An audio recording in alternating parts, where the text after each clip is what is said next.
Assalamualaikum warahmatullahi wabarakatuh. Perkenalkan, nama saya Ferdiansyah Dwi Putra. Saya moderator dari kelompok 4 mata kuliah Bisnis dan Kewirausahaan. Sebelumnya di sini kami akan menjelaskan hasil review video dari akun Pecah Telur yang telah kami lakukan sebagai bentuk penyelesaian tugas dari mata kuliah Bisnis dan Kewirausahaan. Izinkan saya memperkenalkan anggota kelompok 4 itu sendiri. Yang pertama ada saya, Ferdiansyah, lalu yang kedua ada Teh Dwi, yang ketiga ada Teh Farah, yang keempat ada Teh Gresi, yang kelima ada Teh Rifaah, yang keenam ada Teh Sri, lalu yang terakhir yang pertama yang akan dibahas yaitu video dengan judul hasilkan 3-8 juta per hari di umur 23 tahun, gorengan keliling yang FYP di TikTok. Oke, untuk selanjutnya itu ada topik presentasi kita hari ini. Yang pertama itu ada profil wirausahawan, lalu ada latar belakang dan motivasi memulainya usaha, lalu ada proses memulainya bagaimana dan pengembangan usahanya itu bagaimana, lalu ada strategi bisnis yang diterapkan dan perlu dikembangkan itu apa saja, lalu ada tantangan yang akan dihadapi, lalu ada omset dan keuangan, lalu ada rencana ke depan, serta yang terakhir itu kita akan membahas tentang nilai-nilai kewirausahaan. Untuk kewirausahawannya ini yaitu Yusuf Satria Mandela dan juga sang istri yang bernama Mbak Vina yang baru berusia 23 tahun. Mereka ini berjualan gorengan modern seperti risol mayo, ada tahu isi dan juga lumpia. Nah, untuk nama usahanya ini yaitu Aroma Food. Untuk model bisnis yang mereka jalani sekarang ini berkonsep on the road atau OTR, yang mana mereka itu berjualan tuh berpindah-pindah dan tidak menetap di satu lokasi itu saja. Nah, untuk lokasi berjualan mereka itu ada di Trenggalek dan juga di Tulung Agung.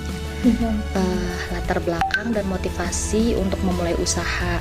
Di sini Pak Yusuf bukan berasal dari latar belakang yang orang yang memiliki akademis yang tinggi. Dia hanya lulusan SMA. Dia juga sempat nakal ya, layaknya anak-anak yang lain gitu. Bahkan dia hampir bolos sekolah 4 bulan, dikeluarkan, bahkan pindah sekolah. Dan dia juga tidak ingin melanjutkan kuliah gitu. Setelah lulus, dia sempat bekerja di toko baju selama kurang lebih 1,5 tahun ya, 1,5 tahun. Lalu kerja di kafe milik kakaknya selama 3 bulan. Tapi dia berhenti karena tidak betah, karena harus selalu disuruh-suruh orang.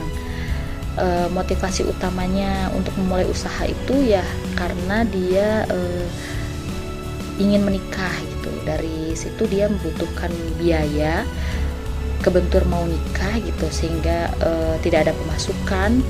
Maka dari itu dia mungkin berniat untuk memulai usahanya.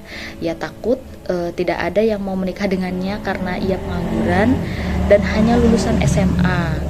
Dari situ timbul tekad untuk membangun usahanya sendiri, dan istrinya Mbak Vina yang sudah punya basic di dunia kuliner khususnya gorengan kemudian menjadi partner utamanya. Insight kewirausahaannya itu ya karena keterpaksaan dan kebutuhan hidup itu bisa menjadi pemicu atau triggering event seseorang untuk berwirausaha ya. Proses memulai dan pengembangan usahanya itu ada 2 tahapan ya, tahap awal dan tahap berkembang. Nah, di tahap awal ini awalnya hanya menjual 6 menu sederhana, yaitu risol mayo blackness, tahu isi 2 varian, dan lumpia rebung. Nah, lalu promosi pertama juga dia hanya lewat grup Facebook gitu. Modal awal juga dibantu oleh orang tua. Tapi Pak Yusuf memilih untuk merintis dari nol sendiri, bukan meneruskan usaha orang tua karena ingin merasakan proses jatuh bangunnya secara nyata. Lalu di tahap berkembang itu, setelah dia melihat konten-konten jualan di TikTok sebagai referensi dan inspirasi, dia mulai membuat konten TikTok gitu. Nah, belajar live streaming dari kakaknya, dan salah satu konten tembus 1 juta lebih viewers gitu. Nah, setelah followers naik hingga lebih dari 6.000 followers, menu juga berkembang dari 6 menjadi 14 varian, bahkan masih akan terus bertambah. Dia juga sudah membuka 3 titik lokasi ya, gitu. Dan karena sistemnya OTR gitu, on the road, yaitu dari Bandung yang ada di Tulung Agung, Trenggalek, Perigi, dan di CFD. Baik, selanjutnya strategi bisnis yang diterapkan. Strategi bisnis yang diterapkan oleh Pak Yusuf itu ada 5, yaitu yang pertama model on the road atau OTR. Nah, konsep atau strategi ini berjualan tidak di tempat yang sama, melainkan berpindah-pindah tempat sesuai dengan permintaan para konsumen yang masuk ke dalam kolom komentar di TikTok.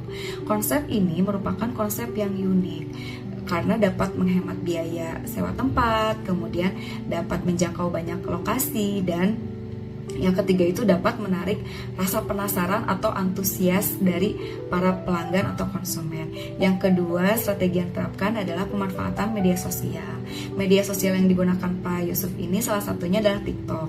TikTok digunakan sebagai alat marketing utama dan sekaligus dipakai untuk survei-survei dari lokasi yang banyak diminta oleh para pelanggan itu sendiri. Nah, Pak Yusuf ini melihat dari kolom-kolom komentar dari pelanggannya, titik mana nih yang akan menjadi tempat selanjutnya untuk beliau berjualan.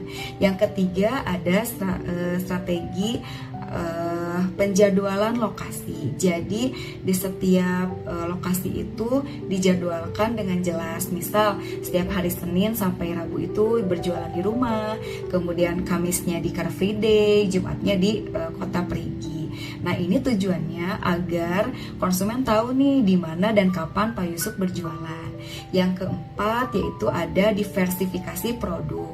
Nah, strategi ini dipakai oleh Pak Yusuf dengan cara terus-menerus menambah menu yang beliau jual, yaitu misal awalnya dari risol biasa, kemudian ditambah menjadi ada menu risol keju, mozzarella keju, dimsum goreng keju, dan lain-lain. Yang terakhir, strategi yang dipakai oleh Pak Yusuf yaitu pelayanan dan kepuasan pelanggan. Misal jika ada produk yang basi atau ada produk yang tidak sesuai dengan permintaan konsumen, beliau itu langsung merefund atau mereplace produknya kepada konsumen tersebut. Nah, konsep atau strategi ini dapat menjaga kualitas pelayanan kepada para pelanggan. Kemudian hal yang perlu dikembangkan pada bisnis Pak Yusuf ini diantaranya yaitu yang pertama pembangunan outlet fisik dengan konsep yang modern. Nah, konsep dengan outlet permanen yang lebih lengkap ini dibandingkan dengan model on the road atau OTR seperti konsep prasmanan, di mana pelanggan dapat mengambil jajanannya sendiri sesuai dengan keinginannya mereka. Yang kedua, diversifikasi menu jajanan, menambah varian jajanan khususnya jajanan modern. Nah, dengan adanya jajanan modern ini dapat menarik rasa keinginan mencoba dan membeli dari para pelanggan. Yang ketiga, ekspansi wilayah jangkauan dengan menambah titik penjualan di daerah lain seperti pusat kota, kemudian Tulung Agung, Kediri, dan Blitar. Hal ini dapat menambah omset dan dapat memenuhi permintaan pelanggan dari kota lain. Yang keempat, peningkatan kapasitas produksi dengan pengembangan sistem atau skala produksi menjadi hal krusial agar bisa memenuhi permintaan di kota-kota baru. Kemudian selanjutnya penguatan konsistensi dan manajemen. Nah, mengembangkan mentalitas yang kuat dan sistem operasional yang stabil sangat diperlukan agar usaha dapat berjalan meskipun ada kendala di kejenuhan dan kendala cuaca juga. Selanjutnya ada optimalisasi pemasaran digital. Nah, pengembangan strategi konten yang kreatif juga interaktif di media sosial tetap harus dipertahankan nih untuk menjaga basis pelanggan dan menjangkau pasar yang lebih kuat. Yang terakhir itu, yang ketujuh yaitu menjaga kualitas dan hubungan dengan pelanggan. Usaha ini sangat memperhatikan masukan dari konsumen. pengembangan sistem layanan pelanggan yang responsif seperti mengganti produk jika ada keluhan atau kualitas yang menurun adalah salah satu kunci untuk menjaga kepercayaan konsumen yang sudah ada. Tantangan yang dihadapi. Adapun tantangan yang harus dihadapi diantaranya yaitu 1. Cara mengatasi cuaca hujan saat OTR dan harus tetap berangkat. Yang kedua, produk tidak laku atau ada sisa dibagikan ke tetangga sekitar. Pernah juga mengalami kerugian hingga 500.000 sampai 1 juta. Kemudian ditutup oleh modal dan lanjut berkembang lagi. Yang ketiga yaitu adanya kejenuhan atau bosan, namun ingat tanggungan dan pesanan pelanggan. Dan yang terakhir yaitu belum mempunyai tempat produksi yang memadai. Masih diproduksi sendiri, namun ini sedang dikembangkan. Nah, kutipan penting dari Yusuf ini yaitu, kalau dari nol kamu tahu step-stepnya, kalau ada penurunan atau kebangkrutan, bisa mulai dari apa lagi? Yaitu omset dan keuangan. Di OTR biasanya sekitar 1 juta hingga 3 juta per titiknya. Untuk di Car Free Day, biasanya bisa tembus hingga 4 juta dalam sehari. Nah, untuk margin itu sendiri sekitar 50-60%. Ini setelah dikurangi dari operasional yang lebih besar saat OTR. Nah, untuk produksi risol mayo biasanya 5-7 kilo per harinya. Ini dapat menghasilkan sekitar 400 pieces risol mayo. Pengembangan ke depan dari usaha yang dijalankan oleh Yusuf dan Vina. Kedepannya, mereka tidak hanya ingin berjualan secara sederhana, tetapi mulai merencanakan untuk membuka outlet dengan konsep yang lebih modern dan menarik. Konsep pertama adalah prasmanan, di mana konsumen bisa mengambil makanan sendiri. Ini memberikan kebebasan memilih sekaligus meningkatkan pengalaman pelanggan. Yang kedua, akan disediakan tempat nongkrong atau berkumpul, sehingga tidak hanya sekedar membeli makanan, tetapi juga menjadi tempat sosial bagi pelanggan, terutama anak muda. Yang ketiga, mereka akan menghadirkan menu yang lebih lengkap dan modern agar bisa menjangkau pasar yang lebih luas dan mengikuti tren. Kita dapat melihat berbagai nilai-nilai kewirausahaan yang dapat dipetik dari perjalanan usaha yang dijalankan. Yang pertama adalah motivasi karena kebutuhan. Keinginan untuk menikah dan memiliki tanggung jawab menjadi faktor pendorong utama dalam memulai usaha. Hal ini menunjukkan bahwa tekanan hidup tidak selalu negatif, tetapi justru bisa menjadi motivasi untuk berkembang. Yang kedua, keberanian memulai dari nol. Meskipun memiliki latar belakang keluarga yang sudah memiliki usaha, tetap memilih merintis dari bawah.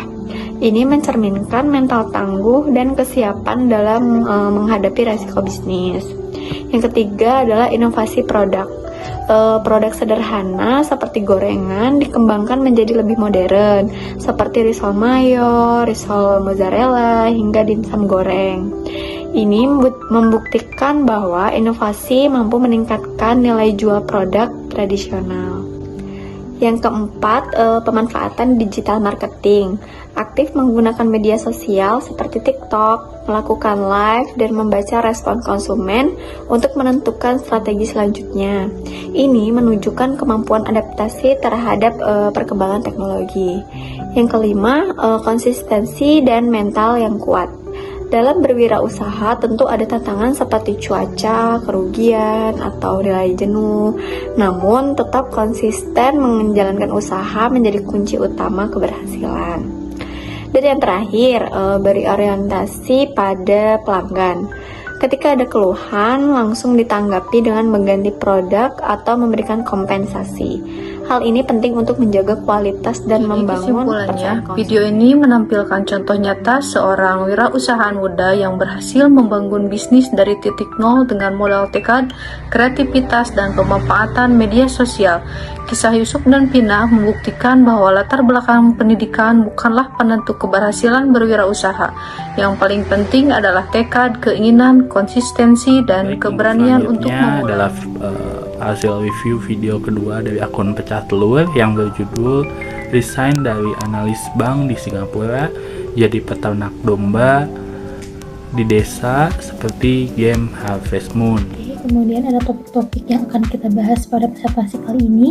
Yang pertama itu ada profil wirausahawan, lalu ada latar belakang dan juga perjalanan bisnis usaha ini bagaimana, lalu ada filosofi tentang slow living menurut owner itu bagaimana, lalu ada pelajaran teknis yang dapat kita petik, kemudian ada mindset bisnis, lalu ada strategi dan pengelolaan bisnis itu bagaimana, kemudian ada spiritualitas dan juga ketenangan hati, kemudian ada parenting dan nilai kekeluargaan, kemudian yang terakhir itu ada nilai kewirausahaan yang dapat kita petik. Wirausahawan ini bernama Surya yang dulu tuh merupakan seorang analis perbankan di Singapura.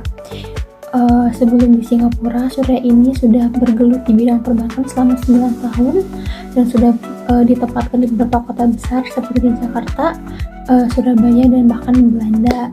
Nah, Surya ini memilih untuk pulang ke Indonesia dan banting setir menjadi peternak domba. Nah, untuk nama usahanya ini bernama Garum Farm, yang mana dia itu bergerak di bidang peternakan yaitu budidaya domba. Kemudian untuk nama Garum Farm sendiri ini diambil dari kata nama lokasi di mana usaha ini berada, yaitu di Desa Combong, Kecamatan Garum, di Kabupaten Blitar. Latar belakang dan perjalanan bisnis yang menjadi dasar terbentuknya usaha ini. Kalau kita melihat bisnis ini sekarang, mungkin terlihat seperti usaha yang sudah berjalan dengan baik. Tapi sebenarnya semuanya berawal dari cerita yang sangat sederhana. Ide bisnis ini muncul dari sang ayah yang punya kenangan masa kecil sebagai pengembala domba. Dari pengalaman sederhana itu, ternyata tersimpan sebuah nilai dan inspirasi yang kemudian dibawa sampai ke dunia usaha. Menariknya, beliau bukan langsung terjun ke bisnis. Sebelumnya, beliau memiliki karir yang stabil sebagai pegawai di bank BUMN. Bahkan, beliau sempat bekerja di berbagai kota besar hingga ke luar negeri, seperti Singapura dan Belanda. Secara kondisi sebenarnya sudah sangat nyaman, tapi di balik itu ada keinginan untuk mencoba sesuatu yang lebih mandiri. Akhirnya beliau mulai menjajaki dunia usaha, tidak langsung berhasil karena sempat mencoba berbagai bidang, mulai dari berjualan snack, madu, sampai menjadi konsultan keuangan. Dari perjalanan yang penuh percobaan itu, akhirnya terbentuklah usaha yang dijalankan sekarang. Jadi bisnis ini bukan lahir secara instan, tapi merupakan hasil dari pengalaman panjang, keberhasilan menjadi keputusan, dan proses belajar yang terus berjalan. Di balik bisnis ini ternyata tidak hanya soal jualan atau keuntungan, tapi juga ada filosofi hidup yang dipegang, yaitu slow living. Dalam konteks ini, mereka mencoba mengatur ritme kehidupan, jadi tidak terburu-buru dalam mengambil keputusan, termasuk dalam menjalankan usaha. Semua dijalani dengan proses yang matang. Kemudian mereka juga menerapkan prinsip yang tidak memaksakan diri, artinya memahami batas kemampuan, baik secara fisik maupun mental, supaya usaha bisa berjalan secara berkelanjutan, bukan hanya cepat di awal, tapi habis di tengah jalan. Dan yang terakhir, menyesuaikan gaya hidup. Jadi, bukan mengikuti standar orang lain, tapi menyesuaikan dengan kondisi dan kebutuhan diri sendiri. Filosofi ini yang akhirnya membuat bisnis tidak hanya bertahan, tetapi juga lebih stabil dan terarah, karena dijalankan dengan keseimbangan antara kerja dan kehidupan pribadi. Di dalam video tersebut ada pelajaran teknis peternakan ya dari konsultan Belanda, di mana sebuah kisah menarik yang tidak sengaja gitu, secara tidak terduga datang dari seorang konsultan peternakan dari Belanda bernama Mr. Will van die Ecker yang dikirim selama 2 minggu secara gratis oleh sebuah organisasi. Nah, pelajaran penting yang bisa didapat dari beliau yaitu mengajarkan mengenai sistem nutrisi pada domba secara benar, sehingga presentasi kematian domba menurun secara drastis dan kelahiran semakin meningkat. Mr. Will juga mengajarkan tentang administrasi keuangan dan laporan hingga implementasinya. Mindset bisnis yang ada pada video tersebut yaitu perubahan pola pikir Surya terhadap bisnis yang pernah dilakoninya. Surya jujur mengakui kesalahannya dulu, yaitu pernah masuk bisnis tanaman hias dan penggemukan domba semata karena iming-iming uang gitu, tanpa ilmu dan tanpa dasar yang kuat. Ia menyebutnya sama seperti judi gitu. Sekarang pola pikirnya berubah, Garum Farm bukan soal ekspansi, tapi soal keberlanjutan dan resiliensi. Strateginya kini meliputi disverifikasi, tanaman jagung, cabai, pepaya, produksi pupuk organik dari kotoran domba, serta toko retail. Kemudian strategi dan pengelolaan bisnis. Di sini Pak Surya menerapkan beberapa strategi untuk mengembangkan bisnisnya, yaitu diantaranya yang pertama memperbaiki kualitas produk. Di sini Pak Surya sangat fokus untuk memperbaiki nutrisi ternak domba-dombanya. Yang kedua, pencatatan keuangan dan perencanaan cash flow.